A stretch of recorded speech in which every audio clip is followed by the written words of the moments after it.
Today is February 28th, 2016, already 16 years into the 21st century. Actually, it's really 15 years in the 21st century. But when I was a little boy, I used to think about how old I'd be when we get to the 21st century. Now I'm thinking how long I've been in the 21st century. Will I make it to the 22nd century? That's what we're trying to do here. Anyway, our sermon title is Divine Principle of Creation, Lesson 4, Give and Take Action. So hopefully this should be a lighter sermon, something you like and makes you happy, right? Last week we spoke about Foundation Day, right? Last week was Foundation Day in our church. Last Friday was actually the day. And we talked about various documents of Foundation Days, including in the United States, our founding fathers made founding documents, right? That's why we call it Foundation Day or Independence Day, right? The United States, so we call the founding documents of the United States the Constitution and the Bill of Rights. And these are really significant. And by the way, there's going to be a presidential election this year in November. And you should really think about, of all those persons who are running for the presidency, which one will more than likely protect your constitutional rights? For example, in the First Amendment, Congress shall make no law, nor neither the president, respecting an establishment of religion or prohibiting the free exercise thereof, or abridging the freedom of speech or of the press, or the right of people to peaceably to assemble and to petition the government for a redress of grievances. Which you have to really think seriously about this, because there's a whole idea called politically correct conversation. And that if you don't speak politically correctly, there's a whole group, there's a whole left side of the government that says, we could put you in jail for saying the wrong words. Right? You've heard of that, haven't you? You have to really think about that. Which side is going to put you in jail for saying the wrong words? So you have to be really careful. The idea of this was Congress said nobody could change this. No one could change this ever unless 2/3 of all the states agree to change this. So you have to be careful. If they change the balance of the Supreme Court, they'll be able to change that. They'll make caveats and rules, a tyrannical rule to change those rules on you. Because the founding fathers knew power corrupts, and absolute power corrupts absolutely. Because of that, the founding fathers also included the Second Amendment, that is a well-regulated militia being necessary to the security of a free state. If you didn't have a free state, you wouldn't need the people to have the right to bear arms if you didn't have a free state. So you have to understand, this is very serious. Everybody thinks the United States will just go on forever and ever being the same and no one will change it. There's a whole group of people who want to change things, who want to change this. They want to change number one, and they want to change number two, the right of the people to be able to defend themselves against the government or government intrusion, because this is the Fourth Amendment, the right of the people to be secure in their persons.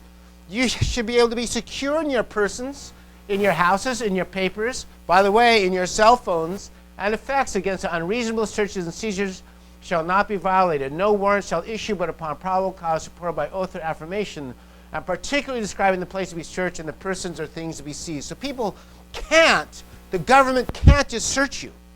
They can't, by the way, if you're stopped by a policeman, they can't just search your car. It's against the law. It's against the Constitution. They said, look, we don't want the government just invading your privacy anytime you want. So when this next presidential election comes up, you should really think about protecting these rights. You should really think about that. Anyhow, so our Foundation of Federation for Unification, Peace and Unification Foundation documents include, of course, the Chun Sung Yang, the peace messages. But here's what I think. I think the foundational documents of Divine Principle are the cornerstone, and the chapters in Divine Principle. The chapter of Divine Principle, everything is based upon is the principle of creation. There's a principle of creation, everything is based upon that. For example, if you read the purpose of the providence of restoration, it says, what is the purpose of the providence of restoration? It is to realize the heavenly kingdom, God's eternal object of goodness, which was his original purpose of creation. So creation is where we learn about the kingdom of heaven, right? The principle of creation. Here's another one. Example number 2, how is the province of the resurrection accomplished? The resurrection means a phenomena occurring in the course of fallen men's restoration to their original nature endowed at creation. Therefore, the providence of restoration means the providence of restoration. In other words, the providence of resurrection is worked out in the following way, according to the principle of creation. So if you want to resurrect your spirit and resurrect the spirit of your family or resurrect the spirit of the nation, what do you need to know? You really need to know the principle of creation in order to do that, right? If you don't get the principle of creation, you won't be able to resurrect your heart, your family, your mind, all those different kinds of things. That's crucial and that's really important. So, and by the way, here's the Nation of Cosmic Peace and Unity pledge. Our family, the owner of Chug Good, pledges to seek the original homeland and build the kingdom of heaven on earth and in heaven, the original ideal of creation. Right? By centering on true love. So this ideal of creation is the guidepost or guide of how we're supposed to create the kingdom of heaven. So in order for us to be able to do it, we need to know the principle of creation really well, right? Right? Anybody agree with me? Anybody? Gosh, can I get a witness in the house? Gosh.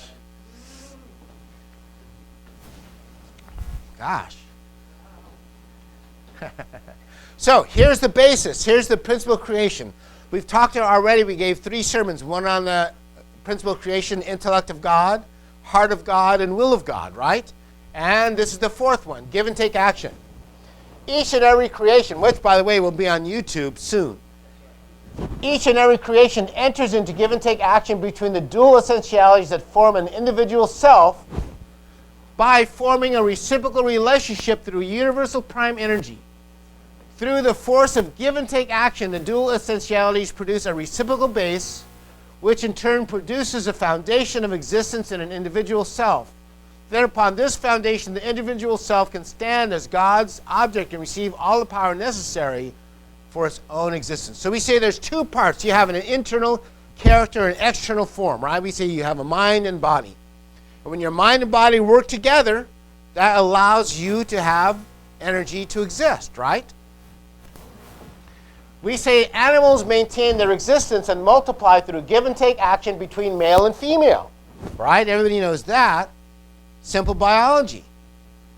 Between the animal kingdom and the plant kingdom. So plants and animals also work together to exist, right? Plants eat animals. Animals do whatever they do to help plants, right? They usually at least fertilize the plants. We know how that works.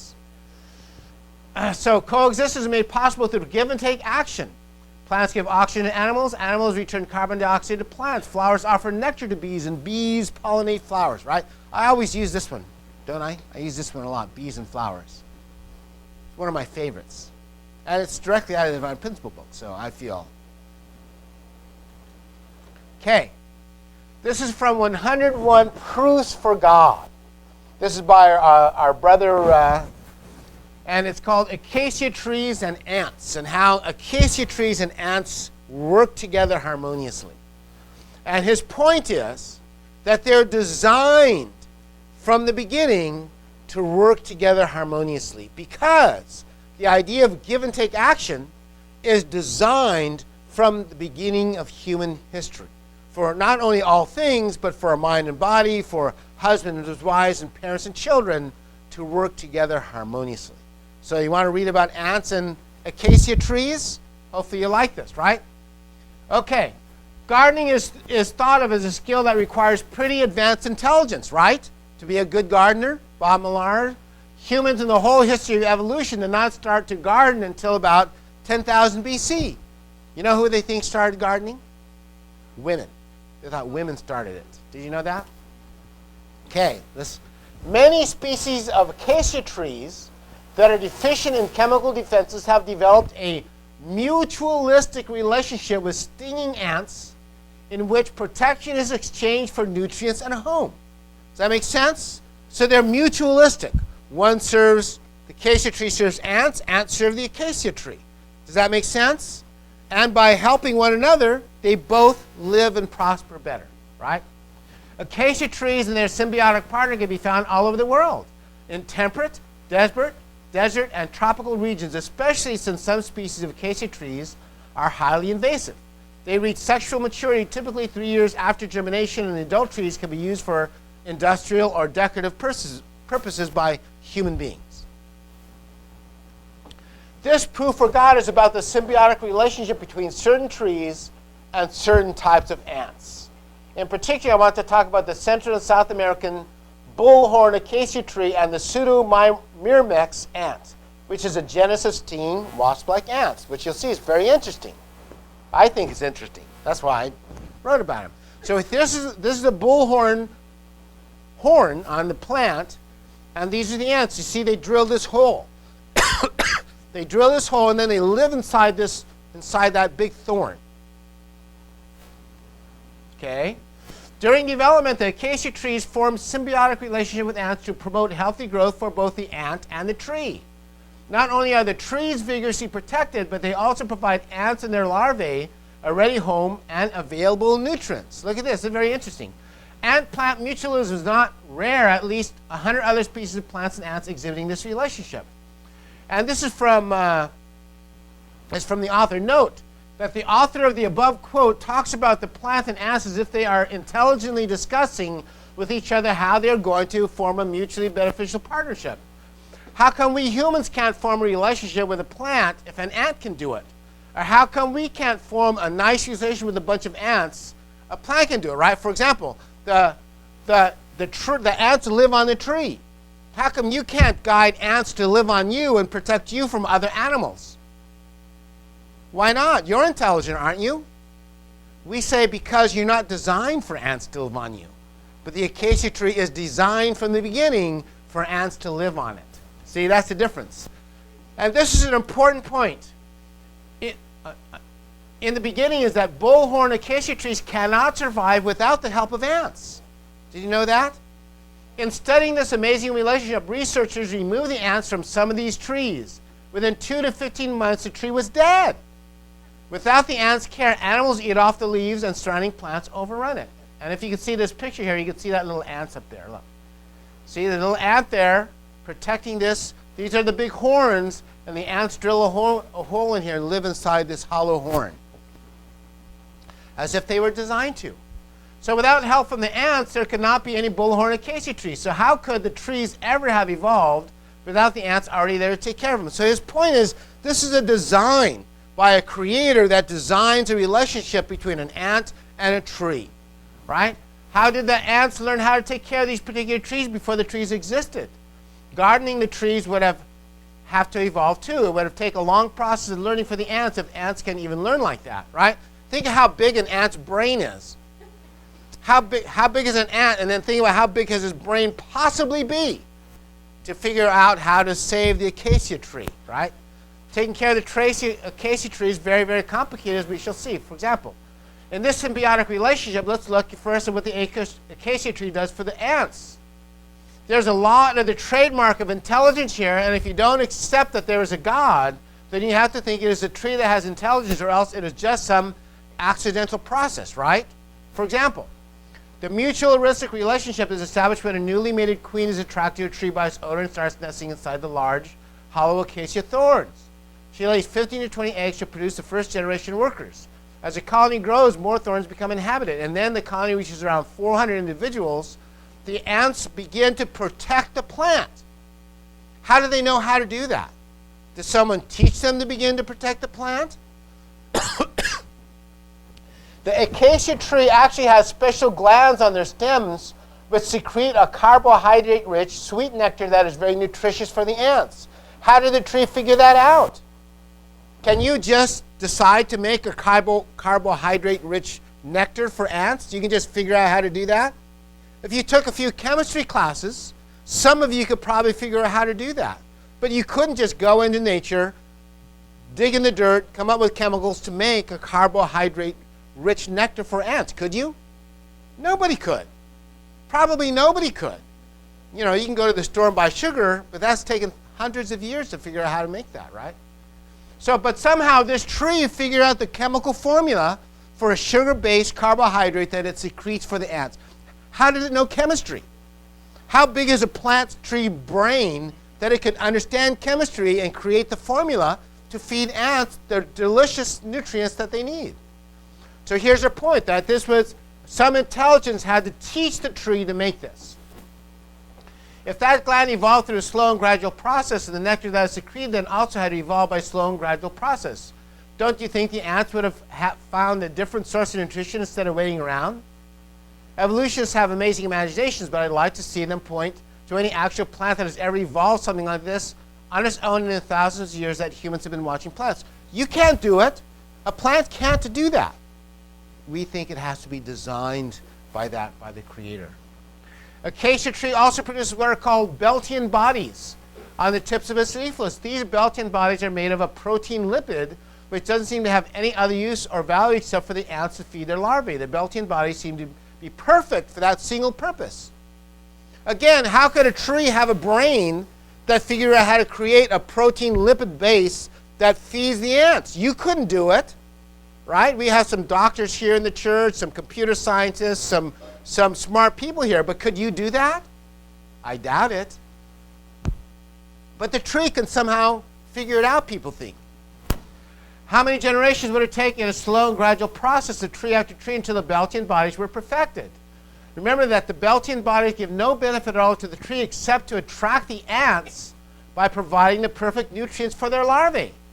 Remember that without the ants, the trees mostly die. So getting many generations of trees to evolve implies that ants were always there from the beginning. They had to be together, and they had to do these things from the beginning.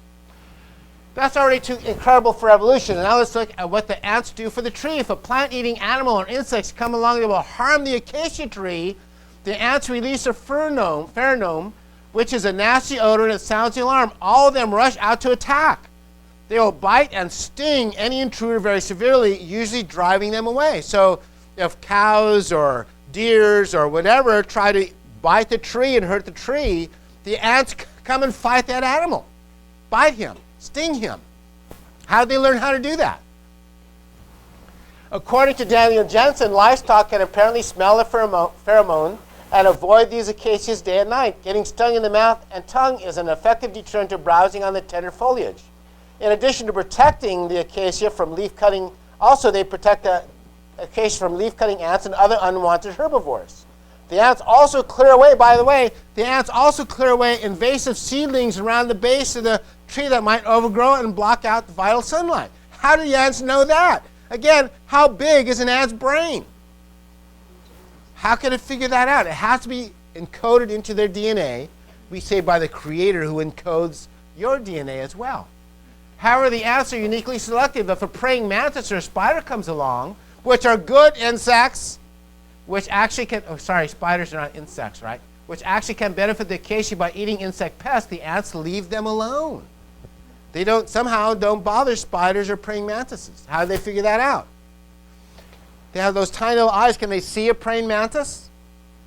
How could they have ever evolved that type of selectivity? Ants also will not bother the bees that pollinate the tree. They let bees be too, because they're helping the tree. And here's a very amazing fact that was discovered recently. The ants actually help prevent bacteria problems on the leaf surfaces. So they discovered how to create antibiotics to protect the tree. How do they do that? Scientists have found that it is likely something on the legs of the ants that yields antibacterial benefit. Evolutionists are going to have a problem explaining how something like that evolved. How did they figure that out? They can't figure it out. It just is, right? Detailed analysis of the bacterial composition on the surfaces of the leaves suggested that the presence of mutualistic ants changed the bacteria populations, reduced harmful pathogens. How antimicrobial protection is transferred from ants to plant is still completely unclear. We don't know how they do it, but nevertheless they do it. Is that convincing enough that this relationship was designed and not evolved? How about one more point? Researchers have discovered that the tree secretes some repellent, probably from its pollen, that keeps the ants away while the tree is germinating new seeds. So when new seeds are germinating, then the tree makes an odor that the ants don't like, so they go away for a while. This maximizes reproduction of the seeds of the tree because the ants don't run over them and disturb their growth. But the secretion eventually wears off about the time that the fertilization has already taken place. So now the ants will come around and they will perform their duty of protecting the leaves and tree again. Isn't that amazing?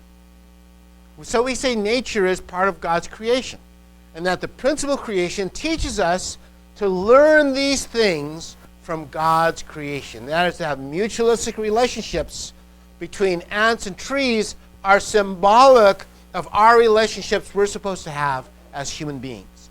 And they're the same, and they follow the same pattern that we're supposed to exhibit, right? We say this is the law of give and take action. Animals maintain their existence and multiply through the give and take action between the male and the female. Between the animal kingdom and the plant kingdom, coexistence is made possible through the give and take action. Plants give oxygen to animals, and animals return carbon dioxide to plants. Flowers offer nectar to bees, and bees pollinate flowers. That's how the world works. That's how creation works. And that's how we're supposed to work as well. Right? When we study the heavenly bodies, we find that the solar system exists through the give and take action between the sun and the planets. The earth and moon are also able to maintain their orbital movements through give and take action. That this is how the universe is supposed to work. This is also the key to love and life on earth. It's not really about ants and acacia trees. It's about how we relate together as human beings. That's what it's really about, right? Jesus taught us, do unto others as you would have them do unto you. And that's what ants do to the trees, right? Ants support the trees, tree feeds the ants support the trees, and the trees feed the ants, and the ants support the trees. It's a mutual relationship, one doing to the other as the other one likes it to be done to them, right? The mutual benefit of acacias and ants is a work of God, our Creator. And that's how we're supposed to work too. Hopefully you can see the benefit of give and take action based upon mutual benefits to both partners. If not, you can also learn from the NBA, the National Basketball Association. Did you know that? Watch this. Watch this. I know, look, there's some skepticism out there. What? The NBA? I don't get it. This is the Warriors. There's a Warriors basketball team. I like to watch the Warriors. They're the best team in the NBA right now. But listen to this. The Golden State Warriors have the best record in basketball, and they continue their best start in franchise history, and yet without yet another blowout win. Golden State Warriors ball movement key in their recent winning streak. Why are they winning? Ball movement. What do they call that? The Warriors have played an unselfish and efficient brand of basketball while dominating Eastern Conference contenders. What's the secret of the Warriors? How can they defeat all their opponents? Unselfishness. What? Is Jesus Christ the coach of this team? How did they learn that? What happened? You know why? It's because, listen, this is the nature of the universe. Cooperation is better than conflict. That's why Unification Church is called the Unification Church, not the Conflict or War Church. We're called the Unification Church, right? Chris Mullin, he was an ex-Warriors. He's also Hall of Fame NBA player. Warriors are the epitome of unselfish basketball. Unselfish basketball. Chris Mullin says the same thing, epitome of unselfish basketball. Listen to this. Unselfish teamwork, secret to the stack Kentucky's success. Right? It's from CBS Sports. On a roster team with the NBA talent, Kentucky's defining trait this season has been its what? Unselfishness. Theoretically, it goes against the grain of what's expected of one and done stars. They're supposed to be selfish. Every point they score matters. Every minute they play is scrutinized. They need to play as well as possible individually with college basketball as a way station before the next NBA draft. But that's now how it's worked at Kentucky. The Wildcats boast 10 potential NBA players, that no one on this team plays selfishly. And they're 38-0 as a team. 38-0, Kentucky, this year. And why? Because they're unselfish. Isn't that amazing? So you can learn from ants, acacias, or you can learn from college basketball. Kansas University basketball team is unselfish and thriving by Matt Tate. Kansas University women's basketball coach. Anyway, let's skip to the bottom. What they want is they want them to be unselfish. Undisciplined, no. Unselfish would be a better word. See, Hendrickson's squad, which has race out to an 8-0 start, and we'll play at 6 tonight in Michigan. Doesn't worry about who shoots or who's scoring what. And the idea is that they all stand up and cheer for each other no matter who scores. This is their rule. This is one of their goals, that everybody stands up and gets off on the bench until the referee gives them a technical foul. They all jump up and shout and yell until they get a technical foul, and then they say, okay, we've met our goal, right? Unselfishness. Unselfish Hornets could have more offensive punch in 2015. Idaho Steelheads, unselfish play setting early tone for the season, IdahoStatesman.com. Unselfish play paying off for the Spartans, Spartan Tailgate, Michigan State. And are these teams religious? They're winning teams. And what do they learn? Give and take action. That you support your teammate, that you support the coach, you work together, and somehow that's what creates winning teams, isn't it? Should be an obvious lesson for us, right? So we're teaching that unselfishness is the road to true love. True love with a capital T and a capital L. Peace and prosperity for individuals. That's what we're trying to teach here. That's what Reverend Moon's main message was, and that's what Jesus taught every day of his life. Learn how to have give and take action. Do unto others as you would have them do unto them. Give. For whatever you give, so shall you receive. Over and over again, that message is given. And that should be for couples. Couples, we want to make our marriages work. You have to know the law of give and take action in the principle of creation, and you have to follow it. If it has to be mutual. Love between husband and wife must be mutual. Or between families, brothers and sisters, it has to be mutual. The acacia tree gets protection from the ants, but then it has to feed the ants, right? They have to support each other. They have to protect each other and love one another. Same with the warriors and our communities. It has to be a mutual give and take relationship. Same with nations, and that's why Reverend Moon says this ideal of give and take action is the cornerstone for world peace. That's why we have to teach the principle of creation and give and take action to everybody, and everybody has to learn it, see it, and practice it. That's why we want to give you lessons from nature or from wherever source we can get, so we can understand that's how you make life work. Right? If you want to receive, you must give. That's the definition of give and take action. So that's why Ephesians 5:28 says, so husbands ought to also love their own wives as their own bodies. Not as a separate entity out there, as their own bodies. He who loves his own wife loves himself. For no one ever hated his own flesh, but nourishes and cherishes it. Don't you? You at least try to nourish and cherish your body, don't you? Just as Christ also does the church, because we are members of his body. Right? John 13:34, new commandment I give to you, that you love one another, even as I have loved you, that you also love one another. That's a commandment. To love each other and cherish each other as your own body. By this all men will know that you are my disciples. You have love for another. Be devoted to one another in brotherly love. Give preference to one another in honor. Right? So what does this all mean? Here's what it means, if you haven't figured it out already. Principle of creation. We say the principle of creation teaches us how to find joy, right? The object of goodness for the joy of God. What is it? In order to understand more precisely the questions concerning God's purpose of creation, let us first examine how joy is produced. You want to be joyful, right? How is joy produced? Looks like this. Joy, first, joy is not created by the individual alone. You can't make yourself just be happy by yourself. We don't teach that. It's not true. Joy comes when we have an object, whether invisible or visible, in which our own character and form are reflected and developed, thus enabling us to feel our own character and form through the stimulation derived from the object. You have to have an object. You have to love that object, and that object has to respond to you. For example, man feels joy as a creator only when he has an object. That is, when he sees the product of his work, whether it be a painting or a sculpture in which his plan is substantiated. In this way, he's able to feel his own character and form objectively through the stimulation derived from the product of his work. Right?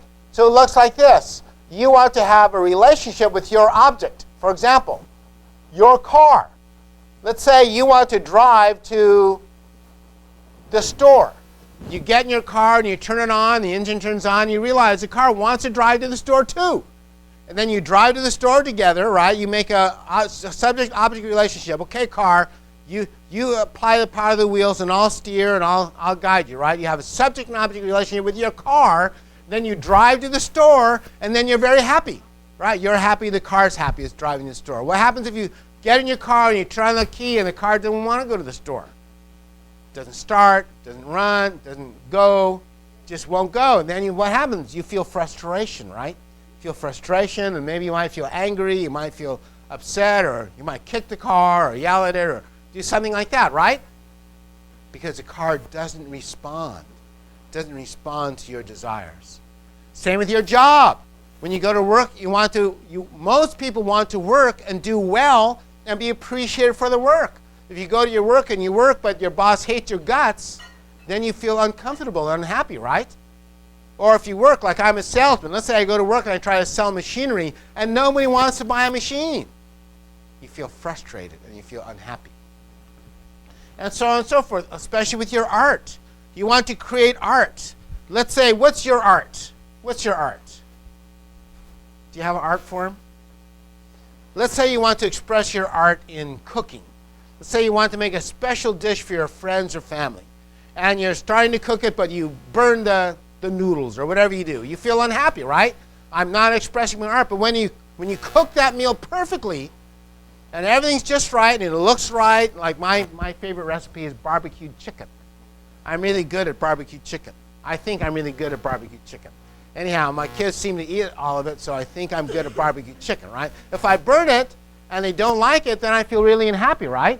But when you cook your recipe and everything looks beautiful, or everything's the right color, everything's the right amount, everything's not overdone, everything's tender, juicy, whatever it is, and then they eat it and they like it, what do you feel? You feel happiness, right? You feel joy. That's what Reverend Moon is trying to teach you. That's what he's trying to teach you. By giving something of your best ability, and then the object of your love responds to that ability, then you and the object, not only the ants feel happy, but the acacia tree feels happy. Not only you feel happy, but the object of your love feels happy too. And that's what we call mutualistic co-prosperity. And that's the secret to joy in this world. Mutualistic co-prosperity, right? And the same thing with your spouse and your family. So it's the same, this is the same principle that we see in nature, is the same principle we're supposed to express in our families and our individual lives, right? And by the way, this is the same with God. God's joy is produced in the same manner as man's joy is produced. Therefore, God feels joy when he feels his original character and form objectively through the stimulation derived from his substantial object. So, because God feels this is why everything in nature has a mutualistic relation, because that's how God is with creation. So we see the pattern of nature, all these things interacting, breathing out, breathing in, all these things interacting because God is interactive. Because God is interactive. God is a harmonized being of dual characteristics, right? We have explained that when the kingdom of heaven is realized through the fulfillment of the three great blessings on the foundation of four positions, the perfect object through which God can feel joy is formed. Let us study how the perfect object for God's joy is formed, which is you, by the way. God's first blessing in man was the perfection of his individuality. In order for man to perfect his individuality, his mind and body, which are the divided form of God's dual essentialities, must become united through the give and take action between them. So exactly, just like ants and trees, just like we have to become mind and body. Your mind and body has to become one, centered upon God, right? Thus, they form an individual four-position foundation centered on God. The man and woman whose mind and body have formed the four-position foundation of the original God-centered nature becomes God's temple. This is what all this leads up to. It leads up to you and your family becoming God's temple and God dwelling in you, right? And forms one body with him. This means that man attains deity, feeling exactly what God feels and knowing God's will. He would live as God would want. It's like the goal and purpose of creation. This is how we get to heaven. This is how we get to heaven. True Christianity is a religion of life through which men can restore the vertical give and take circuit with God by establishing through love and sacrifice. Through love and sacrifice, the horizontal give and take circuit between men and women, parents, children, brothers and sisters, centering on Jesus. The teaching and deeds of Jesus were solely for this purpose, as he indicated on numerous occasions, right? To rebuild this loving give and take relationship between your mind and God's mind, your conscience and God, between you and your spouse, between your spouse and children, between brothers and sisters, and all people on earth, to become one family under God. Does that make sense? Simple, really, isn't it? So we say all restoration history begins with the unselfish give and take action. For example, between God and Abraham. When God calls Abraham, Abraham says, yes, here I am. Here I am, right? What does Adam say in the garden? He hides from God. But Abraham says, yes, here I am. Proper give and take action between Abraham and Sarah. When Sarah saves the life of her husband Abraham by risking her own life, it becomes a mutualistic relationship, a mutualistic beneficial relationship that produces Abraham and Isaac. Abraham and Isaac have a good give and take action. Although give and take breaks down between Hagar and Ishmael and Sarah and Adam, right? We say that's a tragedy. When give and take action of love breaks down, that's a tragedy that we're still experiencing today, right? And then when Jacob and Esau, although they begin as enemies, when they resolve their conflict, they have good give and take action, we see that's the foundation for the coming of the Messiah, right? That's the foundation of substance. All it is from the principle of creation, they're having a give and take relationship centered on God, forgiveness, love, and brotherly love, right? Joseph and Pharaoh, so on and so forth. Joseph and Judah and their brothers. These are the foundations that we say is restoration history, but really it's all just based upon the principle of creation, the principle of give and take action centered on love. So that's what we're trying to teach you. So there's the same providence today. So everyone who acknowledges me before men, I also will acknowledge before my Father who is in heaven. It's exactly the same. The mutualistic, beneficial relationship between Messiah and saved. If one's a Messiah, what's the other person? What's the object? Savior and sinner. Messiah and disciple. How about that? Messiah and disciple. Savior and sinner. So, the motto of the Family Federation is to, you guys already know, right? Live for the sake of others. That's what that means. That's why this is the motto of the church, because it's based upon the principle of creation and the principle of give and take action, from which all prosperity and peace come. And that's all according to the principle of creation. So, here's what we say. If I can leave you with a direction or a guide, study. Become one. If you want to create joy, become one with the principle of creation. That's the source of everything. The principle of creation. Remember, I did many on how do you raise your children. Raising your children is based upon the principle of creation, the principle of love, the principle of growth, the principle of investment. All those things are in the principle of creation. If you want to grow, if you want to resurrect your spirit and the spirit of your spouse or your children, what you need to have the cornerstone of the principle of creation. Amen? Amen. God bless you. Thank you for hearing me. I hope you enjoyed that.